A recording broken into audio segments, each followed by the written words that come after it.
talaga yung magdadry. Pero kahit hindi nyo po siya gamitin ng 1 week, pwede naman.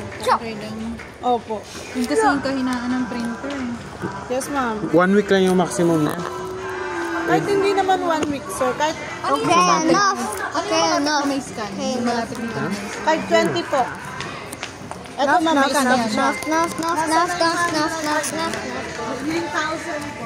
Ang dalagdag ko. 2 Yes, weeks po. time. Ayun, sir. 9,950.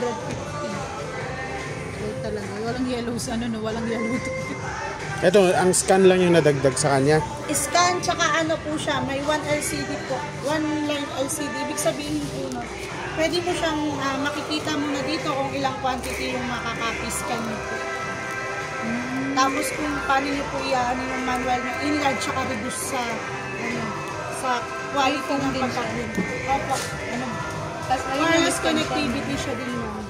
Tsaka ang kagandahan dito, ma'am, ito kasi, ma'am, 17 IPM mono. And then yung 9.5 IPM color siya. Tsaka IEC siya. Tsaka pwede... Ano ba to? Sorry, yung... Pwede ka mag-print dito ng frameless, parang yung sagad dun sa paper. Yes, ma'am. Ayun nga po yung inaano ko sa yung 30 ppm mono, tsaka 12 ppm color. Eco mode siya.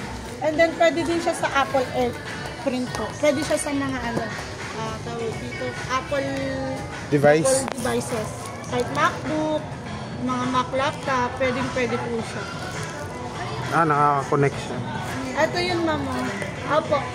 Para easy to use, ma'am. Ito naman mobile ko, connecting. Tsaka yung isa, ma'am, iPrint scan. Ibig sabihin, ma'am, kahit sa cellphone ka na mag-manual ng scan.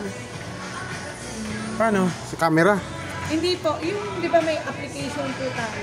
Gamit yung application niya. Bali, easy to use na po talaga siya. Ito naman, sir, mobile connecting. If ever na, ito po, gusto nyong nasa malayo. Hindi naman ganung malayo. Tapos gusto nyong mag-print. Basta may 150 sheets manual naman.